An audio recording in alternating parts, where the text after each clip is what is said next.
Una sa lahat, truck inararo ang isang tiyanggian sa Makilala North, Cotabato. Mga nagtitinda ng gulay at prutas nadamay. 17 ang sugatan. Ang buong detalye kaugnay ng balitang yan, abangan maya-maya lang. Magandang gabi Pilipinas, sa Frontline Tonight. Libo-libong pamilya walang matitirhan ngayong magpapasko matapos masulugan sa 4 na magkakahiwalay na insidente. SMNI hosts Lorraine Badoy at Eric Celis pinalaya na matapos i-contempt ng kamera. Meron pa silang bagong pasabog. 2 biktima umano ng kalupitan sa ilalim ni Pastor Apollo Kibuloy lumantad at nagkwento kay Senadora Risa Ontiveros. Kampo ng pastor, sinabing nanlitin lang ang senadora. Ilang transport group umapela sa desisyon ni Pangulong Bongbong Marcos na wag nang i-extend ang pagsali sa kooperatiba ng mga jeepney driver at operator para sa modernization. Sa Frontline News Abroad, daan-daang dugong at iba pang hayop, bakit biglang namatay sa Brazil? At lahat ng miyembro ng BTS nasa army na. Kahit nasa military na, ayaw pa rin nilang paawat sa achievement.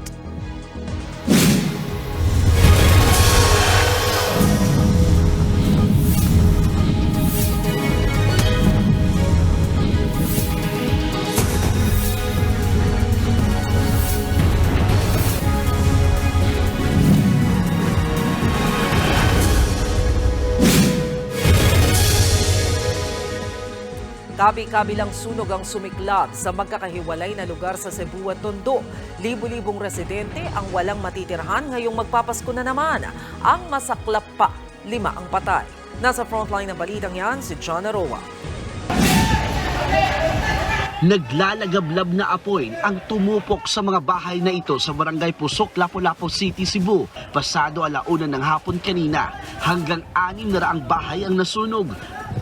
Tanaw sa malayo ang makapal at maitim na usok. Ang mga residente, kanya-kanyang hakot ng mga gamit. Masakit po kasi plano pa naman namin bumili ng pamasko sa pamilya namin. Wala kahit ano. Nagkatulakan at halos magkastampid naman dahil sa taranta. Ang mga estudyante at guro sa Pusok Elementary School nakatabi lang ng mga nasusunog na bahay. Mag-aalas 4 na ng hapon nang ideklarang under control ang sunog. Ayon sa LGU, nasa 20,000 ang apektado ng sunog. Inaalam pa ang sanhi nito at ang kabuang halaga ng pinsala.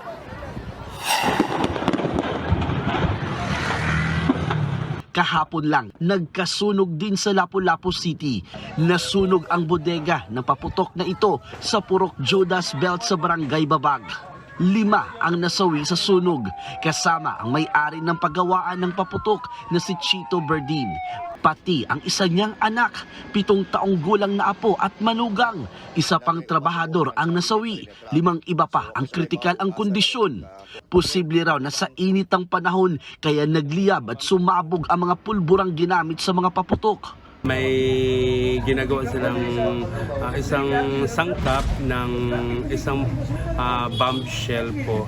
Ito po ay isang critical na sangkap para sa pagpapalipad yung makulay na paputok na bombshell po. Siguro sa sobrang init, nag-spark po yung paggawaan. Patuloy pa ang investigasyon kung sino ang dapat managot. May lisensya at permit naman daw ang pamilya Berdin para magbenta ng paputok, pero wala silang permit na mag-operate ng warehouse ng paputok sa residential area. 7 bahay ang nadamay sa sunog. Sa bayan naman ng Minglanilla sa Cebu pa rin, nasunog ang Municipal Trial Court kaninang tanghali. Damay rin ang ilan pang tanggapan ng munisipyo. 11 ang sugatan. Patuloy pa ang investigasyon pero posibleng planado raw ang panununog na nagsimula sa loob ng korte. Sa Tondo, Maynila naman, nagising sa sunog ang maraming residente ng Barangay 105 Happyland pasado alas 3 ng madaling araw kanina. Pahirapan ang pag-apula sa apoy dahil dikit-dikit ang mga bahay. Halos 4 na oras tumagal ang sunog. Mahigit 100 bahay ang natupok at 240 pamilya ang naapektuhan. Wala namang nasawi pero 2 ang sugatan. Inaalam pa ang sanhi ng apoy. Nagbabalita mula sa frontline, Jana Rua, News 5. Umaapela ang ilang transport group matapos si anunsyong hindi na i-extend ang deadline ng pagsali sa kooperatiba ng mga jeepney driver at operator sa bansa. Yan ay para sa isinusulong na PUV modernization. Narito ang aking report. Sa ayaw sa gusto ng mga driver at operator ng public utility vehicles, nakataga na sa bato ang December 31 deadline para sa consolidation o yung pagsali nila sa mga kooperatiba para kalaunan ay makabili ng modernized jeep. Mismong si Pangulong Bongbong Marcos ang nagsabi sa kanyang Facebook post, 70% na ng operators ang handang magpa-consolidate o nakapag-consolidate na. Hindi raw hahayaan ng gobyerno na ma-delay ng minorya ang programa. Ang pagsunod aniya sa timeline ay pagtitiyak na magbebenepisyo ang karamihan sa mga tsuper at operator sa modernized public transport system. Ang pahayag na yan ng Pangulo, tinabla ng grupong Piston. Marin natin kinukundina yung pahayag ni BBM at alam natin hindi ito masyadong pinag-aralan din ng Presidente. Ayon sa Piston, kabaliktaran ang datos. Mas marami raw driver at operator ang hindi sasali sa kooperatiba. Halos sa 70% pa rin ang hindi nagkukumply sa kanilang programa. Kaya pag tinanggal mo yung malaking bilang ng ating public transport, sana muli niyang pag-aralan yung kanyang naging decision kanina, no? Na sinasabi nga niya na wala ng extension. Kung walang makakapigil sa deadline ng consolidation, wala rin daw makakapigil sa malawakang transport strike ng Piston sa Huwebes at Biyernes. Maging ang grupong Manibela naniniwalang mali ang mga datos na ipinarating kay Pangulong Marcos, kaya dapat daw ipagpatuloy ang laban para sa kanilang prangkisa. Pero ang Pasang Mazda naman, walang nakikitang masama sa final deadline ng consolidation. So far, wala pa kaming problema sapagkat ito naman consolidation hindi naman antimano mag-modernize yan. Si Senador Grace Poe naman na siyang chairperson ng Senate Committee on Public Services, sinabing bigo ang Department of Transportation sa pagpapatupad ng PUV Modernization Program, partikular sa pagbibigay ng tulong sa mga apektadong driver mula ng ilunsad dito. Pero sa kabila niyan, ang DOTR pa raw ang may ganang magpatupad ng mga istriktong deadline. Sila nga raw mismo hindi nakakasunod sa kanilang target. Wala pang pahayag ang DOTR.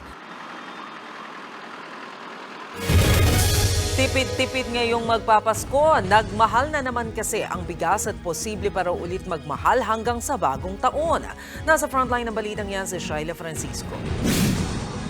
Piso hanggang 6 na piso ang iminahal ng well-milled rice sa Metro Manila. Mula yan sa dating 47 hanggang 57 pesos lang nitong Nobyembre. Sa taas ng presyo, problemado na rin ang mga nagtitinda, lalo't posibleng mas tumaas pa ang bentahan. Hindi naman daw sila makakuha ng mas murang supply dahil pangit ang kalidad. Kinakabahan kasi lalong kokonti na naman yung gaganansyahin namin. Nahihirapan na sila. Kasi kung meron pa bang mas mababa doon sa 50, doon sila. Pero wala nang makuha na mas mababa sa 50. Ayon sa Agricultural Group na Federation of Free Farmers, ang taas presyo sa bigas ngayong buwan ay bunsod ng kaunting supply ng palay, ngayong tapos na ang anihan. Nakaapekto rin ang mataas na presyo ng imported rice sa pandaigdigang merkado. Nag-iimbak na kasi ang ibang bansa ng bigas dahil sa El Nino. Tinatapatan pa ng ilang trader ang presyo ng imported rice na nasa 60 pesos kada kilo. Sa tansya ng grupo, posibleng pumalo sa higit 60 pesos kada kilo ang well-milled rice hanggang sa bagong taon. Mapipigilan lang daw ang taas presyo kung may papasok na bagong supply ng murang imported rice, lalo't sa Marso 2024 pa ulit ang anihan. Sabi naman ng DA, may paparating na imported na bigas mula India ngayong buwan hanggang Enero. Umaasa kami na sana hindi aabot kasi kagaya na sinasabi namin, okay naman yung supply natin. Nagbabalita mula sa Frontline, Shaila Francisco, News 5. Makalipas ang isang linggong pagkakakulong sa Kamara, nakalaya na sina SMNI hosts Eric Celis at Lorraine Badoy. Kasabay niyan, may patanong silang akusasyon kay House Speaker Martin Romualdez. Nasa frontline ng balitang yan si Marian Enriquez. Nakangiting lumabas ng detention facility sa Kamara sina SMNI hosts Lorraine Badoy at ka Eric Celis mag-aalas 7 ng gabi. Isang linggo rin silang nakulong at sinabayan nila yan ng hunger strike matapos ma-cite in contempt dahil sa umunoy pagsisinungaling at hindi pagsagot sa mga tanong ng mga mambabatas sa pagdinig. Ayon kay House Committee on Legislative Franchises Chairman Gus Tambunting, pinirmahan nila ni Secretary General Reginald Velasco ang release order dahil sa humanitarian reasons. Hindi mo kailangan yan ay magkaroon pa ng humingi ng sorry o anuman. Kami na ho mismo ang nag-decide na sila ipakawalan pareho. Sabi rin ni Tambunting, bine-verify na nila ang isiniwalat na pangalan ni Celis na kanyang source sa Senado. Kaugnay ito ng maling balita tungkol sa umunoy 1.8 billion pesos na travel fund ng opisina ni House Speaker Martin Romualdez. And the Senate President has been informed about it. The person exists in the Senate. Pero pinabulaanan ni Celis na nagbigay siya ng pangalan. Congressman Tambunting said na may source siya sa sinabi ko, story niya yon. I am standing by the Soto law. I will not reveal my source. Pagsisiwalat niya pa sa umunoy travel fund ng House Speaker, may naiwan pang mahigit 2 billion pala. Nagkamali ako sa datos pero hindi ako nagkamali sa katotohanan. Remaining is only 3 weeks. Anong gagawin nila sa 2 billion? Ikukulong ulit kami kapag nagtanong kami ulit? wala pa namang pahayag ang kampo ni Romualdez ukol sa bagong revelasyon ni Celis. Kasabay ng pagpapalaya kay Badoy at Celis, gumulong na sa first reading ng Kamara ang panukalang layong kanselahin ang prangkisang ibinigay sa Suara Sug Media Corporation na may hawak ng SMNI. Nakasaad sa House Resolution 9710 na nakitaan ng paglabag sa kanilang prangkisa ang kumpanya. Kabilang nga rito ang Section 10 ng Republic Act 11422. Kung saan may nagbago pala sa corporate structure ng Suara Sug Media Corporation nang hindi ipinaalam sa Kongreso. Gayon din ang paglabag daw ng SMNI sa Section 11 kung saan bigong i-offer ng kumpanya ang at least 30% ng kanilang outstanding stock. Ang dalawang paglabag pa lang na ito ay katumbas na raw ng ipso facto revoked o otomatikong pagkansela ng prangkisa. Sagot ng legal counsel ng SMNI, handang-handa silang depensahan ang kanilang prangkisa. There's always a presumption of good faith. So kung sila yung nag-file noon, sila yung nag-allege, so sila dapat mag-present ng ebidensya that there is really a violation on the part ng franchise ng SMNI. Magpapatuloy sa Enero ang pagdinig ng komite sa panukalang bawiin ang SMNI franchise. Nagbabalita mula sa Frontline, Marian Enriquez, News 5. Ibinulgar ng mga nagpakilalang dating miyembro ng religious group ni Pastor Apollo Kibuloy ang mga umano'y pang-aabuso sa kanila. Buwelta naman ang kampo ng pastor sa korte na magharap at hindi sa Senado. Nasa frontline ng balitang yan si Mean Los Baños. Samut-saring akusasyon ang ipinupukol ngayon sa sinasabing appointed son of God at founder ng Kingdom of Jesus Christ si Pastor Apollo Kibuloy. Sa isang press conference kanina, ipinresenta ni Senator Risa Ontiveros ang video testimony ng dalawa umanong dating miyembro ng naturang religious group. Una, si Arlene Stone. Isa siyang miyembro ng pastoral group o yung parang alalay at kuminsay tagapaligo pa raw ng pastor. Bilang pastoral po, ako po ay nagmamasahe ni Kibuloy at sa kanyang mga spiritual wives. Pinaniwala rin daw siya na bilang pananampalataya, kailangan niyang maglako ng mga puto at kutsinta o di kaya man limos na kalaunay humantong sa panloloko ng mga tao. Meron silang kota na kapag hindi naabot ay may kaakibat na parusa. Ako po ay nakaranas mismo ng pamamalo galing kay Kibuloy. It was 60 slashes po. Pinapapanggap po kami ng mga pipi at bingi at mga fake na student po. May dala-dala po kaming iba't ibang association para kami po ay lumikom ng pera. Isa po sa mga association na dala namin ang CGF, Children's Joy Foundation, Pag-asa ng Buhay, Pagdamay sa Dukha Association. Maging ang isa pang dating miyembro ng Kingdom of Jesus Christ, si Alias Jackson, nakaranas din daw ng kalupitan kapag hindi naaabot ang quota. Sobrang basa ka talaga. Alam mo yung ganito kakapal na, yung parang paddle na pinapakita doon sa mga icing. Maliit lang doon ng konti, tapos makapal lang doon ng konti. Doon pong pinapalo sa amin. Meron din daw mga pastoral na nakatoka umano sa sexual na gawain para kay Kibuloy. Nakatanggap naman daw ng patunay ang opisina ni Senator Ontiveros sa nagsasabing ang mga pang-aabusong gaya nito nangyayari hanggang sa ngayon. Kaya sa pamamagitan ng resolusyong inihain niya, magsasagawa ng pagdinig ang Senate Committee on Women and Children kung saan haharap pa daw ang ilan sa mga nagrereklamo laban kay Apollo Kibuloy. Batid ni Ontiveros na marami sa mga biktima ang natatakot lalo't sinasabing may kapit sa gobyerno si Pastor Kibuloy. Kung si Senyor Aguila naaresto dahil sa tindi ng mga testimonya at ebidensya ng child abuse at human suffering, human trafficking, naniniwala akong hindi malayong mangyari rin yan kay Kibuloy. Nakatakdang sumulat si Ontiveros sa Department of Justice para hilingin na maglabas ng lookout bulletin order para maharang sa pag-alis ng bansa ang pastor. Hinihintay naman na raw ng DOJ ang formal request ng senadora. Sa ngayon may mga nakabinbin sa kanilang apela laban kay Kibuloy, isang libel at isang rape at qualified trafficking. Bumuwelta naman kay Ontiveros ang abogado ng pastor na si Attorney Ferdinand Topacio. Isaan niyang panlilin lang ang ginagawa ng senadora. Halata rin daw na ginigipit si Kibuloy at ang SMNI. Dagdag pa ni Topacio, sa korte dapat magharap at hindi sa Senado. Bakit dinala mo sa teritoryo mo? Magulang ka.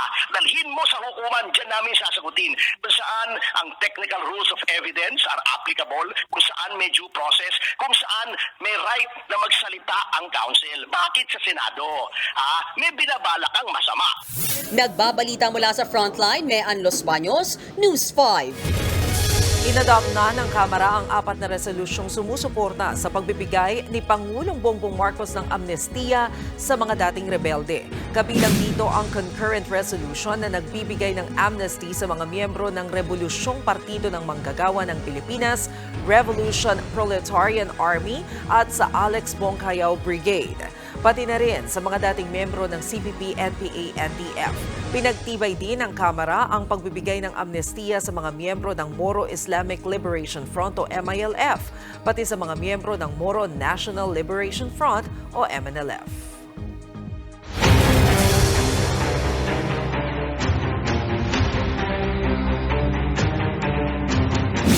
Kinontra ng AFP ang sinasabi ng China na professional ang naging aksyon nila laban sa mga barko ng Pilipinas sa West Philippine Sea. Sabi ng AFP, hindi matatawag na professional ang pambobomba ng tubig. Nasa frontline ng balitang yan si Brian Baza. Winotter cannon, binuntutan at binangga ang mga galawang yan ng China nitong weekend. Giniit ng spokesperson ng China Coast Guard na reasonable, lawful at professional. Kabilang sa mga personal na nakaranas ng pambobomba ng tubig si AFP Chief of Staff General Romeo Bronner Jr. nang sumakay siya sa resupply boat na unay sa May 1. Buwelta niya sa China. Hindi professional yun. No? They were doing illegal acts. Nakakagalit. No? Dahil we are just doing a legitimate operation in our own exclusive economic zone. Pinasinungalingan din niya ang paratang ng China na ang unay sa May 1 ang bumangga sa Chinese ship. Baliktaran dun sa sinasabi nila na tayo daw ang bumunggo sa kanila. No, imposible yun because we will not do that. Dahil maliit lang tayo. Tinanong ko rin si Bronner kung alam ba ng China na siya ang dulan ng winawater cannon na resupply boat. The Chinese authorities aware na sakay kayo ng Hindi nila alam na ako yung nandun. Dahil hindi naman ako naka-uniforme while riding the Unaiza May. Mukhang may suspetsya lang sila because they were asking for my whereabouts. Sa gitna ng back-to-back na pambubuli ng China sa Ayungin at Panatag Shoal, ipinatawag na ng ating Department of Foreign Affairs si Chinese Ambassador Huang Xilian. Nakausap na rin ni Bronner nitong Lunes si U.S. Joint Chiefs of Staff Chairman General Charles Q. Brown tungkol sa mga nangyari sa West Philippine Sea. Magpapatuloy raw ang pag-backup ng Amerika sa Pilipinas para bantayan ang ating teritoryo. Nagbabalita mula sa Frontline, Brian Baza, News 5. Napaaway, sinampal at binugbog daw. Ganyan ang sinapit ng isang lalaki sa kamay ng Barangay Tanod sa Pandacan, Maynila. Kasunod niyan, namatay siya. Nasa frontline ng balitang yan si Gary De Leon. Sa kuwang ito ng CCTV nitong linggo, kitang tila nagtatalo ang isang lalaki at babae sa isang compound sa barangay 886, Pandacan, Maynila. Nasa harap nila ang isang barangay tanod na nakasando. Maya-maya pa, bigla na lang sinampal ng tanod ang nakikipag-alitang lalaki. Tumayo at naglakad palayo ang lalaking sinampal. Sinundan naman siya ng tanod. Hindi na nakuna ng mga sumunod na tagpo. Pero ayon sa ilang testigo, ay patuloy pa raw na sinuntok at sinipa ng tanod ang lalaki. Matapos siya ay bigla raw nanghina at isinugod pa sa ospital. Ang 55 anyos na lalaki, pero nasawi rin siya kalaunan. Makaramdam siya ng pananakit ng katawan. Yun. Kaya siya ay dinala na ng kanyang kapatid sa ospital. Base sa medical report, ang dati na niyang iniindang sakit sa baga ang ikinamatay ng biktima. Pero iba raw ang tingin ng pamilya ng biktima.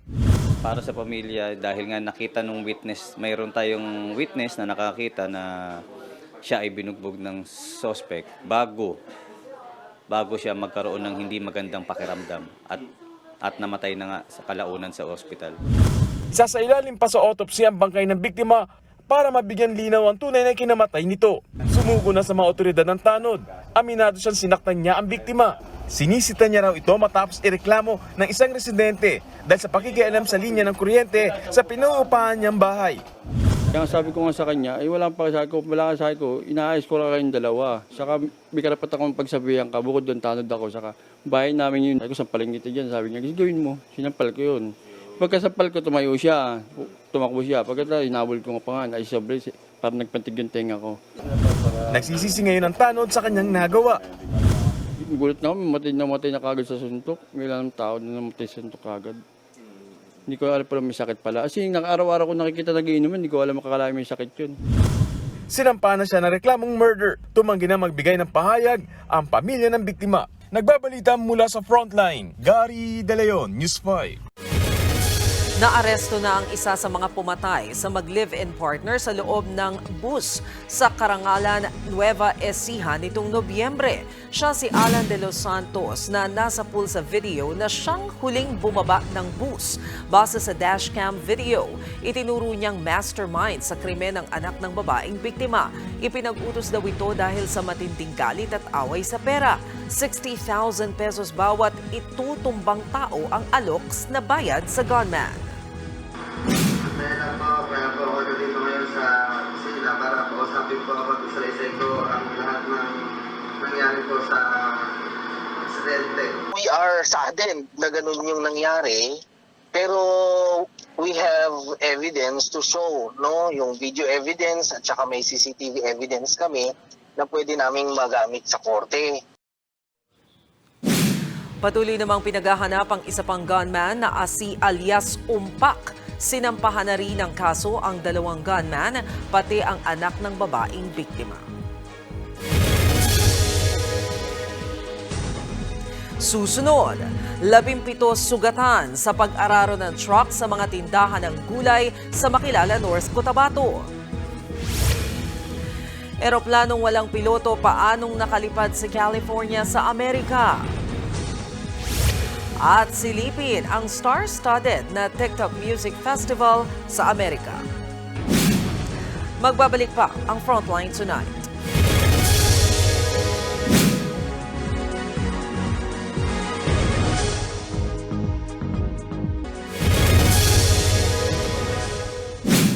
Inararo ng truck ang hilera ng mga tindahan sa Makilala, North Cotabato.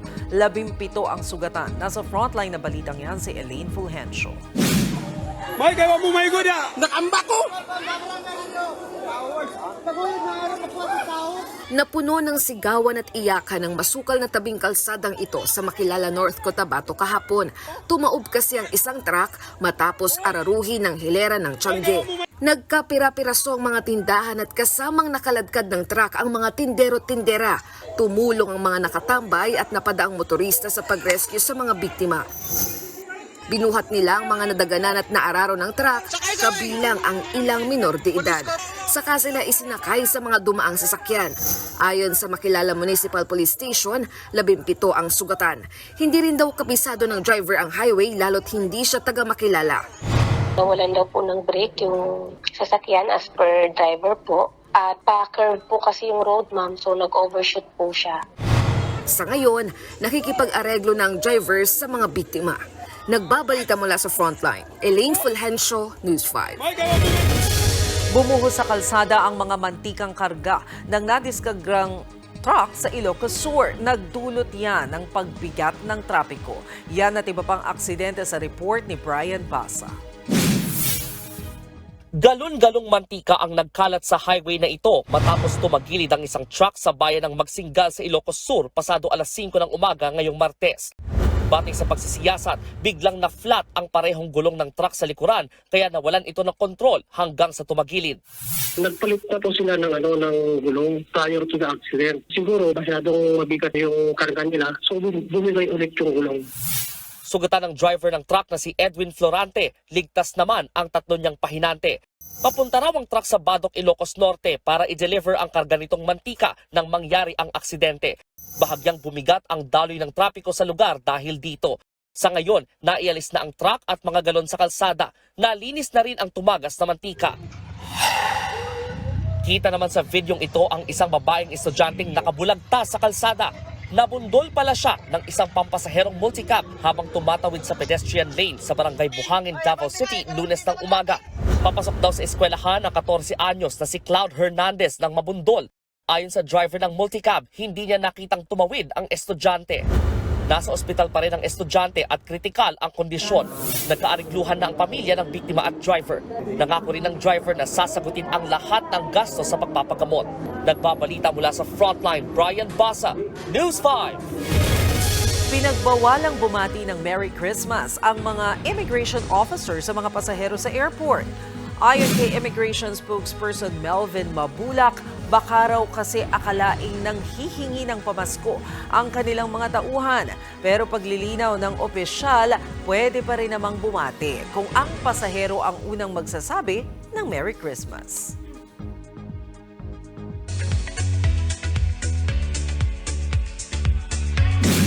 Showbiz tonight na tayo.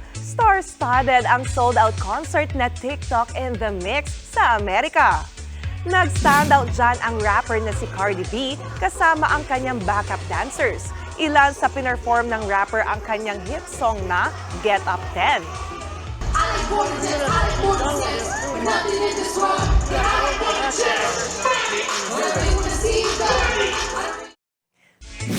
Highlight din ng event ang Irish singer na si Niall Horan.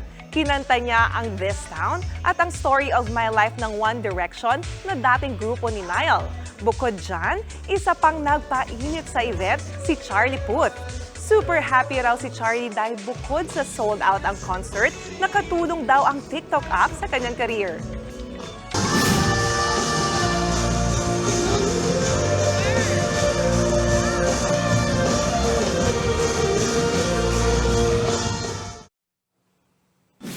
Mas i-feel pa ang Pasko sa nalalapit na Grand Finals ng Tinig ng Pasko Choral Competition ng TV5.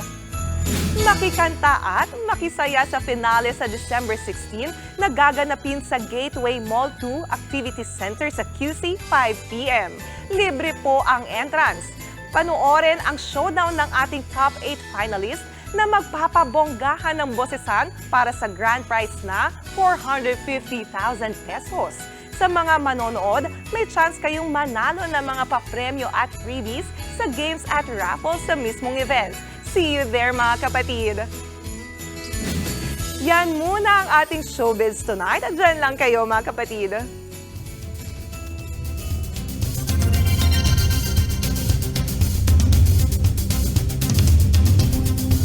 Umarangkada na ang Christmas feel sa bansang Colombia. Tampok ang kanilang Christmas train. Kahit gabi na, nagliliwanag ang tren na yan. Tinadtad kasi ito ng mga pailaw. At syempre, hindi kumpleto ang Pasko kung wala si Santa Claus. Nakisakay siya sa tren para pasayahin ang mga pasahero. May mga tumutugtog din habang umaandar ang tren. O, diba? Feel na talaga ang Pasko. Susunod, bahagi ng gusali sa New York sa Amerika gumuho. Grand Canal sa Venice, Italy, naging Green Canal. At kilalanin ng mga sikat na pasok sa most searched ng Google sa buong mundo. Tutok lang mga kapatid dito sa Frontline Tonight.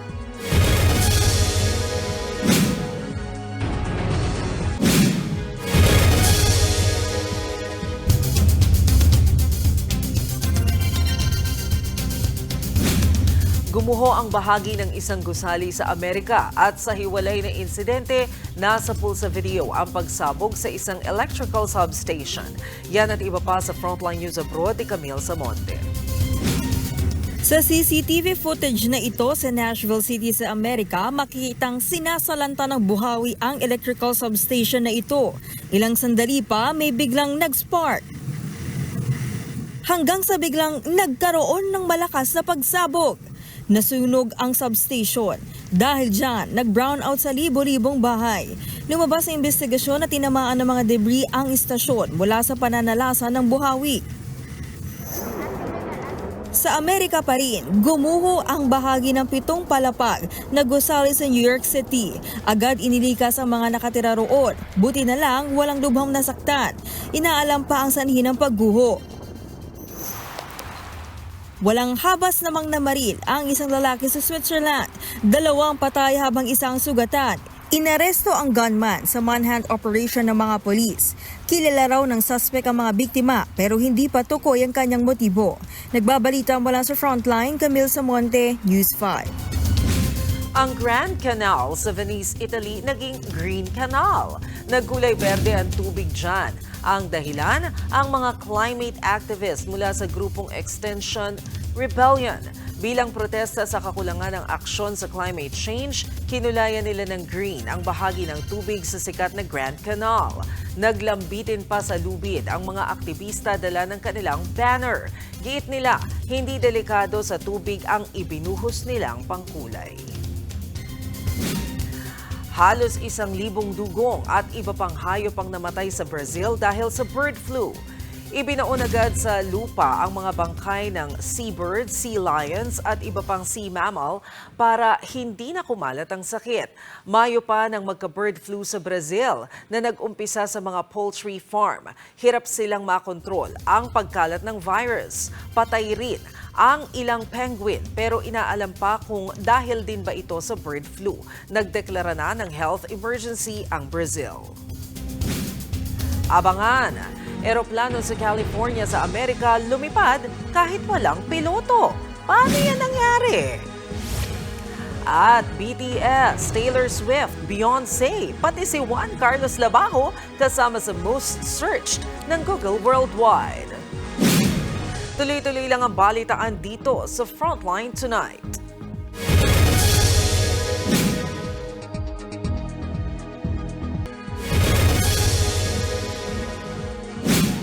Hindi bababa sa 40 pirasong vintage bomb ang nahukay sa La Trinidad, Benguet. Ang mga nadiskubring bomba, panahon pa raw ng mga Hapon. Nasa frontline na balitang yan si Elaine Fulgencio. Pasado 1:00 ng hapon kahapon, naghuhukay ang backhoe operator na si Jomar sa isang construction site sa Barangay Poblacion sa La Trinidad, Benguet nang tumambad sa kanyang isang bakal na bagay. Nang usisain, laking gulat niya na ang mga metal pala ay mga vintage bomb. Bigla akong nakita na may mga bala.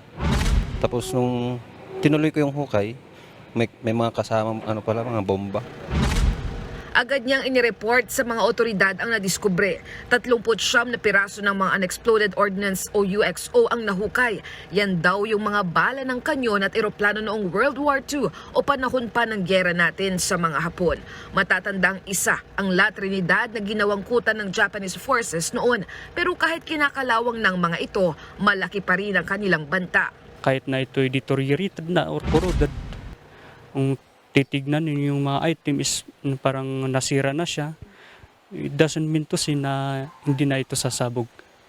As long as meron pa rin itong explosive content, isasabog pa rin ito. Lalo na pag hindi ito ay na-mishandled. Sasailalim muna sa render safe procedure ang mga vintage bomb bago dalhin sa Kapas Tarlac para sa tamang disposal. Paalala ng mga otoridad, agad na i-report sa kanila kung may mahukay na mga ganitong uri ng bomba. Nagbabalita mula sa Frontline, Elaine Fulgencio, News 5. Sasakay ka ba sa eroplanong walang piloto? Ganyang klase ng eroplano ang nakalipad sa California sa Amerika.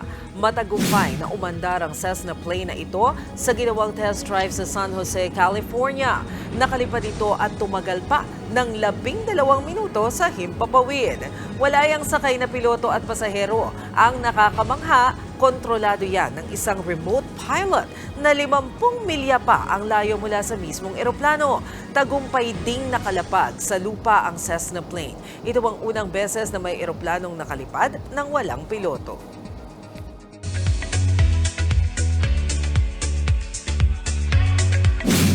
Heto ang isa pang chika.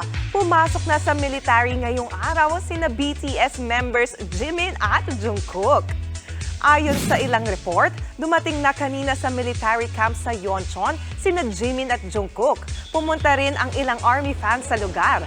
May pa-banner din sila kasama ang ilan nilang sasakyan na may picture ni na Jimin at Jungkook. Nag-post din online kanina ang BTS ng picture ni na Jimin at Jungkook kung saan kalbo na sila parehas. Sa 2025, inaasahang mag-reunite ang Bangtan Boys. At speaking of BTS, sila ang most searched boy band sa Google sa buong mundo. Pasok din dyan sina Taylor Swift, Beyonce at ang Pinoy na si Juan Carlos Labajo. Narito ang report. It's the time of the year again para sa mga pinaka-sinersya topics sa Google sa buong mundo. Sa kanilang 25 years in search video, si Queen Taylor Swift ang songwriter na pinaka-sinerch sa Google ngayong taon. You can connect with people.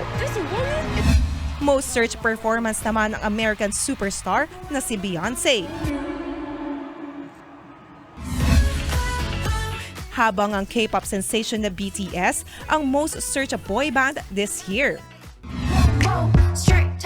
Most searched girl band naman ang K-pop girl group na Blackpink. At speaking of Google Trends, ang highest grossing film ng taon na Barbie ang nag-number 1 trending ang movie ngayong taon.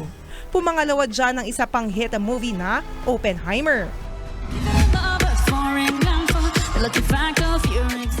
Habang ang queen of Latin music na si Shakira, nanguna sa mga nag-trending na musician.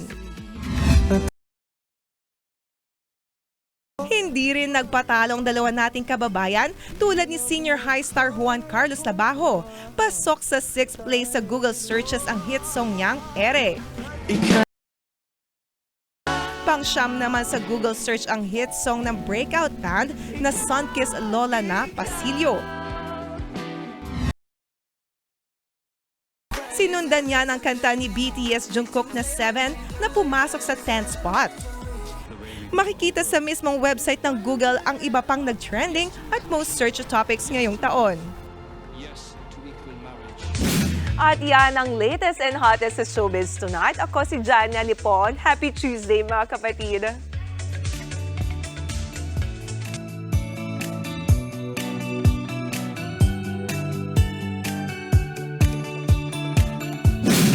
Para naman sa ating pabaong pampa-good night, tinadtad ng mga pailaw ang isang buong bahay sa Lucban, Quezon. Ito ang Velo's House. Buong dingding ng 5 palapag na bahay ang nilagyan ng Christmas lights na hugis Christmas tree, ribbons, kampana at candy cane. May malaking pabati rin ng Merry Christmas. Ayon sa uploader, tradisyon na ito sa naturang bahay. Namumukod tangi ang ningning kaya dagsaraw ang nakikiselfie sa labas ng Christmas house. Maraming motorista rin ang tumitigil para videohan ang makulay na bahay. Hindi pwede ang turista sa loob dahil may nakatira talaga sa Christmas house. Pero di nila na-consider yung mahal ng kuryente. Totoo. Pero, since Pasko naman, wala na munang problema yung sa kuryente, di ba? Minsan lang magpasko, once a year lang. Kung sa bagay at nakakapagpasaya rin naman sila, lalong-lalo na 13 days na lang, mga kapatid, ha? Pasko na. At yan ang 45 minuto ng paghimay sa mga halagang headlines, balitaan at diskusyon para sa paghubog ng matalinong opinyon. Kami ang inyong kasangga sa pagbabalita. Ako po si Maricel Halili. Magandang gabi.